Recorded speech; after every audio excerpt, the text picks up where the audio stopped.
First Gen Wealth, we talk about an entrepreneur's journey to creating wealth. I've got a lot of friends, a lot of colleagues, a lot of peers that they're brought up with money and the ability to handle and figure that out. Finding dollars has always been easy. Finding a deal, making money, I can do that. What to do with it to make it continue to earn so we do have that generational wealth, that's the missing piece. We want our money that we've earned through blood, sweat, and tears to now go to work for us so that money is making money while we're sleeping.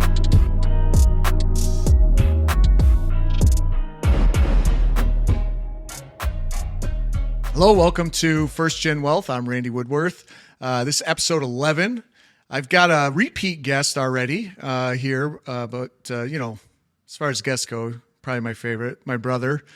So I'm a little biased. You were my first guest, right, bro? First guest, yeah, first repeat guest. So 10 episodes later, at episode 11, here you are. Cool, appreciate it. Yeah, but it's an important topic. I want to kind of dive in, and we don't really have, because this isn't how we are. We don't plan things out, right?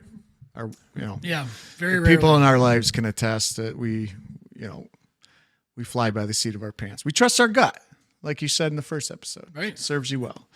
So we're going to talk about finance, specifically, what we can do to what we in general as a public, as investors, access to capital, access to financing, how we can finance.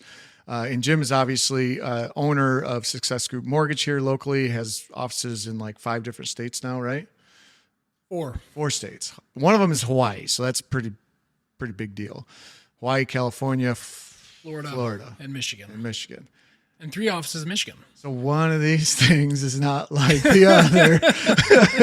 Hawaii, California, Florida, and Michigan. That's one thing that I've planned out. Like I'm thinking like retirement places or winter travel. Like, well, you'll never take another vacation the rest of your life. Those are business trips. Yeah. So I got to go out and check on Jeff and Karen in Hawaii or down to Florida. So that's awesome. Yeah, that's the plan of being able to use those locations as your vacation spots. No.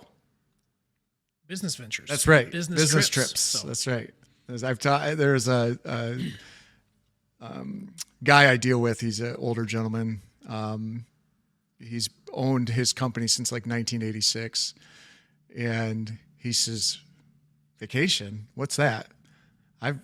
I've never taken a vacation in my entire life. Ask the IRS. Yeah. So, I won't give his name, IRS. Nice try. But anyway, no, you just coordinate that stuff to be smart about it. And there's business to be had, so it makes sense. Yeah. So what we're going to talk about eventually when we get there is how we can, I talk about all the time. You got to invest. You got to buy stuff. You got to get going, take action. But that missing piece is how do you finance that deal? Jim owns Success Group Mortgage. Like I said, that's specific to residential, which is 4 units or less. Mm-hmm. Correct? You can do loans. He's built his company on getting creative with some of that stuff. You've got investors across the globe that are helping you finance some kind of specialty deals and some not typical. My most recent non-vacation was a trip to Israel. There you go. To secure some funding for some of these projects we're doing. So these guys in Israel are investing with Success Group to allow you to help people buy homes or duplexes or whatever. Mm-hmm. So they're looking for a return from Success Group. Success Group is able to vet and find buyers. Yep. Borrowers that need to buy a home and maybe don't fit into a traditional box. Or probably more often than not, it's a timing issue. Some of it's timing. Some of it is most of those types of deals they don't fit into that conventional box for whatever reason. So self-employed, they don't show a lot of income because they take a lot of business trips. They, credit blemishes. So when I think of timing for those types of deals, it might be they're a year out of bankruptcy or, a couple years out of foreclosure where because of that, they haven't met that timing requirement for conventional financing. That's where some of that type of stuff comes. So what you've been able to do through that venture and through those investors is something that is kind of in the commercial world. You're able to pull out the buyer or the borrower and look at the asset more specifically. Like if I lend on this asset and for whatever reason the borrower defaults, am I protected on the asset? So you're kind of able to remove some of those blemishes, some of those sins from the borrower's past, and focus in on the asset itself. I mean, I'm not saying well, it's both, because we can't ignore the borrower, and we don't ignore the borrower. We still make sure they have the ability to repay in some way, shape, or form. Yep. So if they're self-employed, we may be getting some bank statements to show that they have, deposits of some sort, showing that yes, they are getting money, but we're looking more at the gross revenue as opposed to all the line item deductions that you can do as a business owner. But yeah, we want to make sure that they have the ability to repay, because even though we're protected by the asset, it's a pain in the butt to go through that foreclosure process. It's expensive. It's, well, 6 nobody months. wants to do that. Nobody wants to do it. So we have had to foreclose on those types of deals. And fortunately for us, it's worked out well for our investors, because we were selective with the asset, and we made sure we were protected, but we still don't want to do it. You're still displacing somebody. Yeah. That you don't want to do. In this case, they were investment properties, so we weren't necessarily displacing our borrower, but we had a situation where we had to evict his tenants. Oh yeah. And it just sucks. Messy. I remember those 2 days of that, where they're pulling stuff out of the house and putting it on the lawn. It was gut wrenching. You don't want to go through that. No. So we do whatever we can to avoid it. Yeah. Pay your bills, people. Pay your bills. Yes, please do that. Yeah, tune into whatever episode that was when I talked about leverage, right? You can't get over leveraged. But the point is, there are options out there beyond a traditional bank loan. And we were talking before we started rolling here about an asset in downtown Owasso. Specifically, there's a building on Washington Street that I posted on Facebook, that we have listed. That client obviously trusted us to try to sell his property. And we've got a bunch of showings set up because of that post. And we're going to sell it, because that's what we do here. But what I'm doing beyond just showing it to buyers is I'm taking in some private investors, because what I want to be able to do, and what we do quite often here, is marry that up, right? You guys, you've got an investor that wants a building, doesn't have all the equity, or, with commercial, the bank financing, especially right now, is extremely difficult. It's arduous. It takes a lot of time. And this is hopefully going to be a competitive scenario where we're going to want to be able to close quickly. And somebody that can do that is going to have an advantage over somebody that's got to go through the whole process. So I'm bringing, an investor through that has zero intention of buying it. He wants to be the bank. He wants to lend money through either a land contract or a mortgage. It'll be land contract.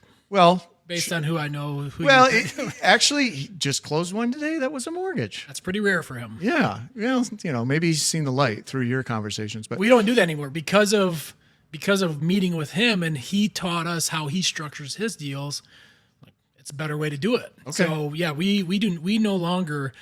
Very rarely would we ever do a mortgage on a property again through private financing. Yeah. We do mortgages all day long through conventional means, FHA, VA, right. Anything you can get from a bank, we do, and more through mortgages. But if we're lending our own money, private money, we do not do mortgages anymore. So rarely. Okay.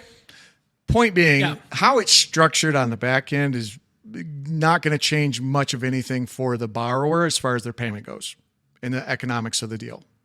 Whether you call it a mortgage or a land contract, right? Yep. Like it's gonna cash flow based on the merits, not the paperwork in the back side.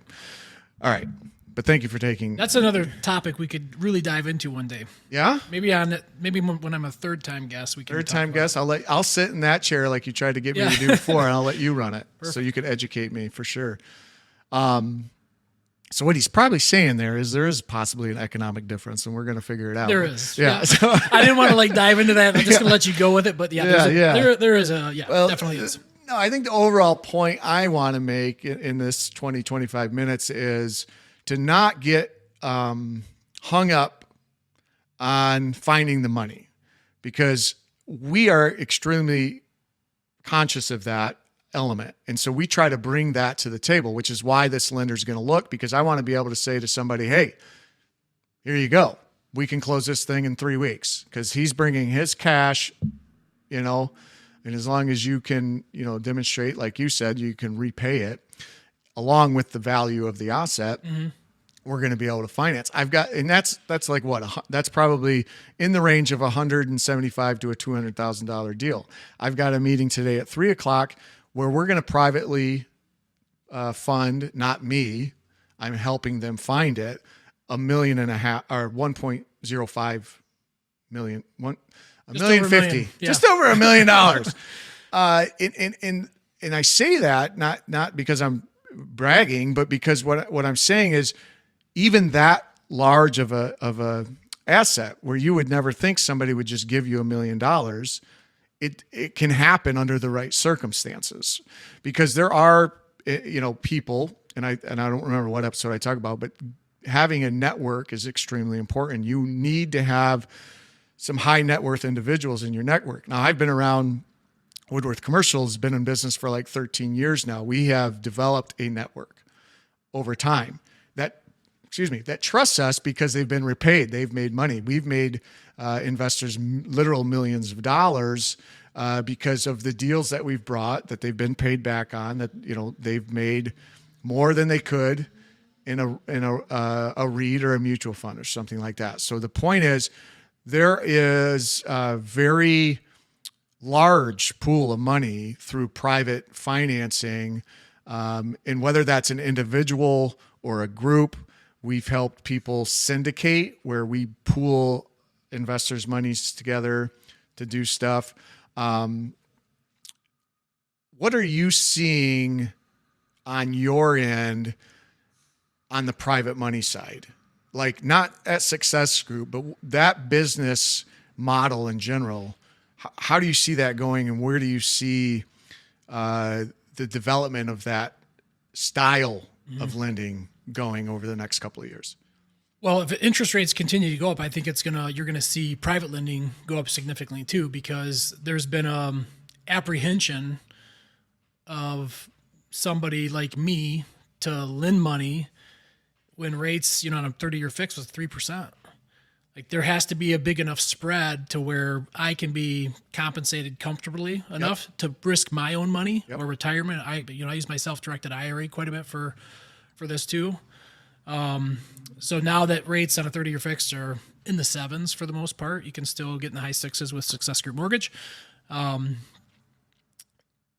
You're not priced out of the market for private financing. Right. So if we did a loan at 9 or 10%, for example, it's a big enough spread to where you feel good about your returns, but it's not like, well, shoot, I can go to the bank and get 7%. Like, it's quicker, it's easier. You may not fit into the bank criteria of getting that loan. It may take a lot more time.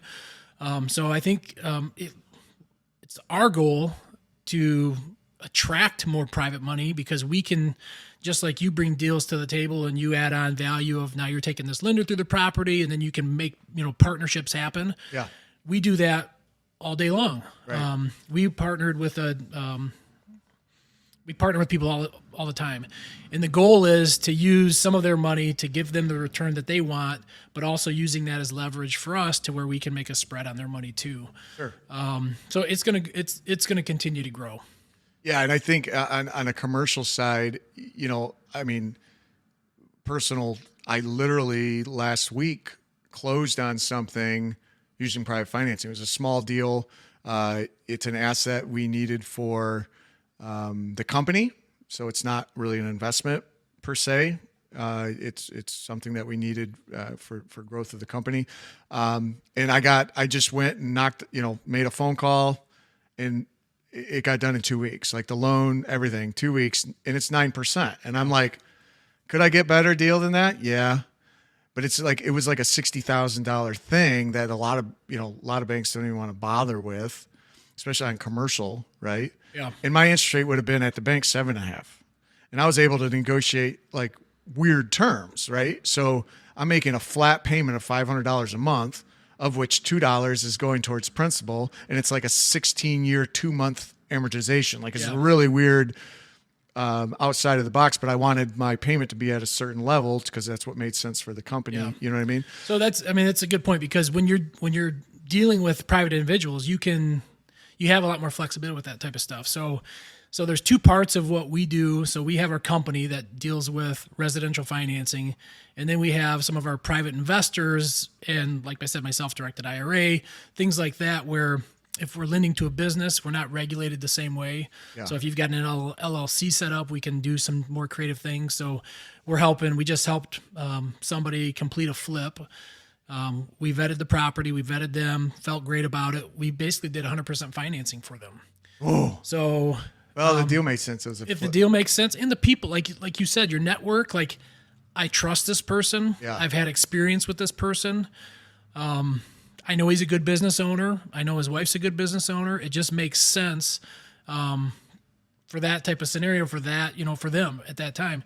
But they're not going to make a payment the entire time. That's because awesome. They're focused on the renovations, the flip.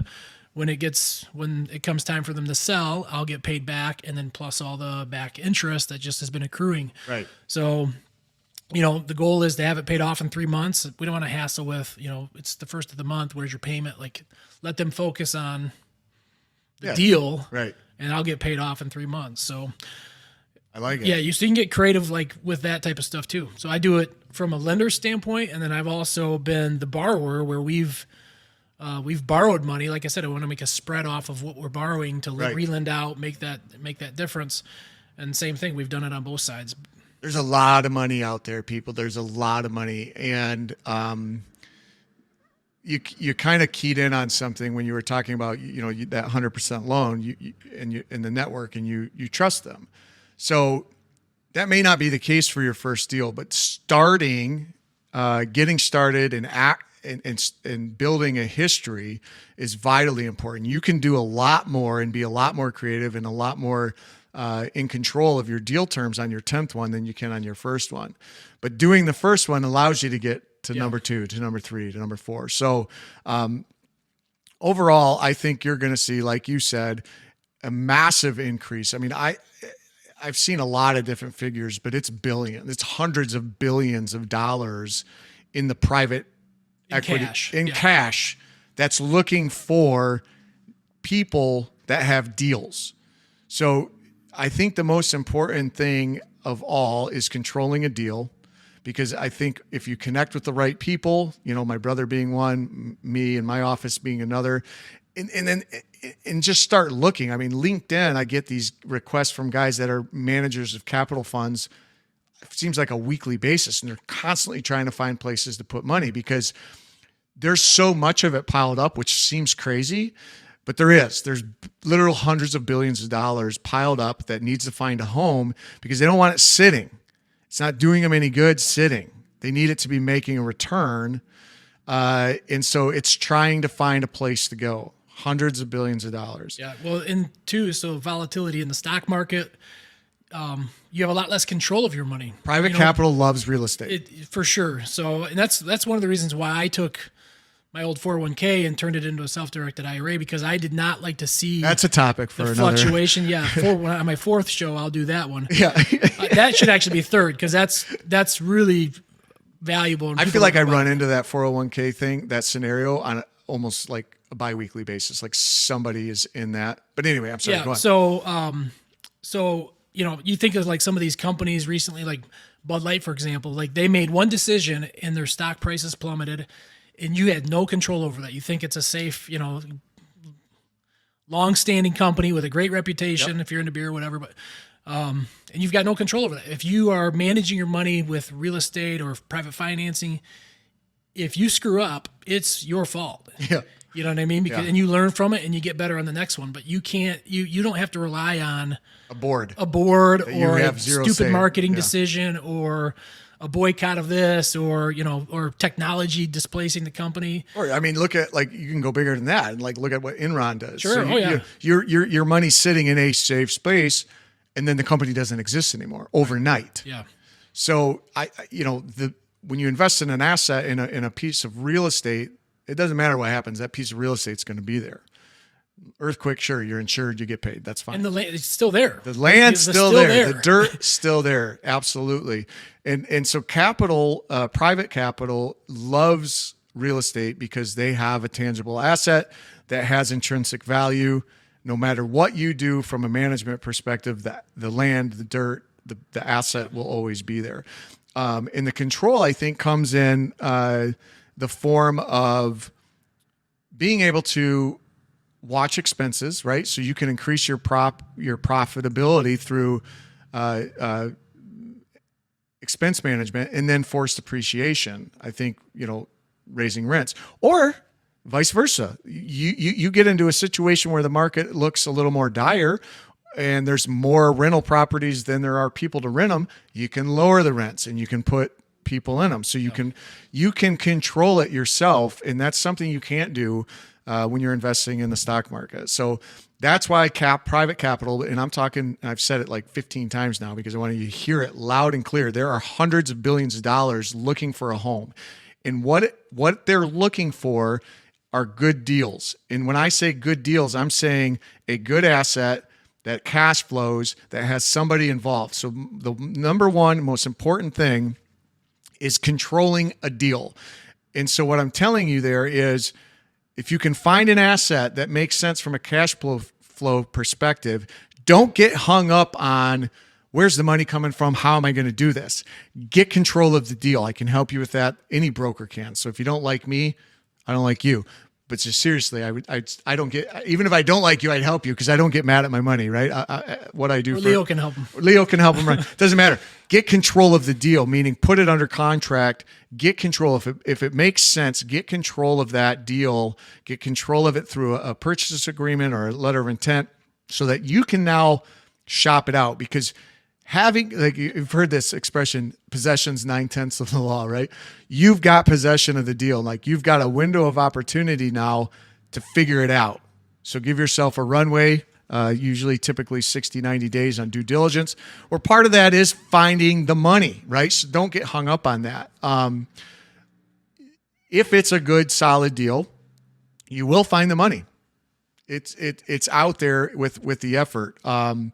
So that's the part I want to hone in on, right? Like the activity of finding something that makes sense from a cash flow perspective for your personal financial stability is the most important thing. Finding money, it's everywhere. It's out there. And I know that seems like a mystical statement. Like, what are you talking about? Like, where does this exist? There's hundreds of billions of dollars looking for a home that they can make an 7, 8, 9% return on.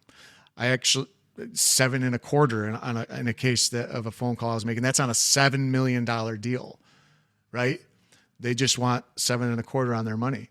And that's something that you'll find as you grow in this business. The larger the deal, the easier it is to find the money and the better the terms are. Yeah. And a lot of times you don't even have to personally guarantee it, which is insane. But it's our country. Yeah, so I just met with somebody who they just started this private capital, fund or whatever, and they look for businesses in distress, and they'll help them out and get them back to where they need to be profitable. And I said, I'm thinking like, this is great. This is like perfect. We can partner with each other. If I can't do the deal, maybe you can. And I'm like, what's the minimum? And like, well, we prefer to do like, $500K plus. And I'm like, okay, well, that in Shiawassee County, you're out for anything that I'm going to do as far as residential financing goes. But I think you touched on like your network, and that's where you can find opportunities if you need that type of financing. Yeah. You've got to increase your network, improve your network. I've seen a saying like, if you take the 5 closest people that you hang out with and you average all their incomes, that's your income, right? Most likely. Right. So are you bringing up everybody else, or are they bringing you down? Like, think about it that way. Not that you want to like ruin relationships, but you also should. Well, it's not ruining relationships. It's your time. Well, and you should be like seeking out people who are ahead of you. So when I first started my career, I was like looking at like the VP of the company and like, how can I position myself where I'm around him more often, learn from him.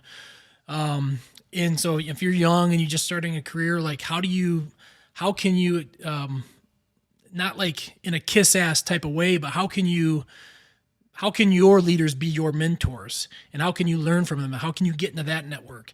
It's it's real simple. You find somebody like that, and you ask them, how can I bring you value? They'll tell you.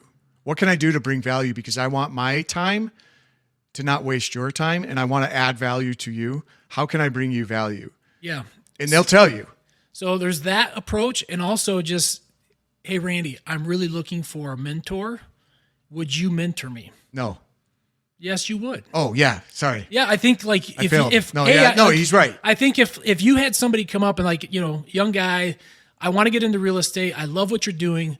Will you mentor me? You might say like, no, like come back. But if he's persistent, oh yeah, and now he's showing that he really wants it or she really wants it. Well, no, really here's what I'll tell you exactly what I do because I've done it multiple times. I send them on a task because if they're not willing to take that simple action, like whatever it is, right. Absolutely. What I want you to do is I want you to develop a business plan. Yeah. And da-da-da. 9 times out of 10, I never hear from them again. Correct. But I don't want one person. And here's why. I don't want to spend my time, which is valuable. I have a business to run. I have my personal portfolio to manage, and I have a family, most importantly, that needs my time. I'm not going to give my time to somebody not willing to take a simple step, to not give effort, to show me that they're actually serious.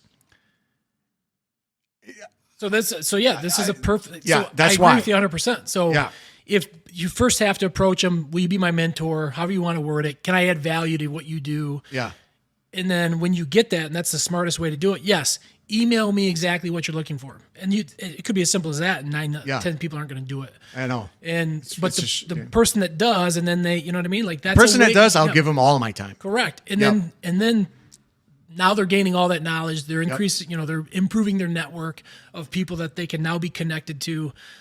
Because I can tell you, like, there's no way I'm flying to Israel to find money if I don't have the network of people to make that introduction. Right. I'm not, you know what I mean? Like, I'm just thinking like some things that have really helped. There was missiles my going career. off when you went. Yeah, they called a ceasefire the morning our flight was leaving. It was like, should we go? Are we going? There's 5 of us that were supposed to go. Only 2 of us ended up going because it was like, there was a war, no big deal. It was in the middle of a war. Yeah, so, you're dropping into a war zone. Came back home safely. Yeah, welcome home. So your network's everything. It really is. So a couple of key takeaways, and I'm going to wrap it up because we're getting into people are starting commuter, to run. Yeah, the commuter podcast. They're sitting in the parking lot right now. They're going to be late. So number 1, the deal is everything. Control it. Number 2, quit worrying about the money. There's places to find it. And number 3, your network is your net worth. So work on that and be ready to prove yourself worthy of that time. And all I'm saying is we're all busy. Every one of us, no matter what we're doing, we're all busy. And so we're only going to spend our time where we think we can add value or we think it's going to bring value. So be proactive on that side of things. So, all right. Anything else? Yeah, I'm excited for my 3rd and 4th time on here. They're going to be really good topics. I really want to talk about the self-directed IRA because the self-directed IRA is huge, and that's awesome. So, but I'm not going to dive down that rabbit hole. Nice try. We're gonna wrap it up. So this has been First Gen Wealth. I'm looking forward to my emails and my DMs that are going to be coming hopefully from this. Be your mentor. Be prepared for an assignment. So. This has been episode 11, episode 12 coming up next week. And that one, no idea what the topic is, but it's going to be awesome.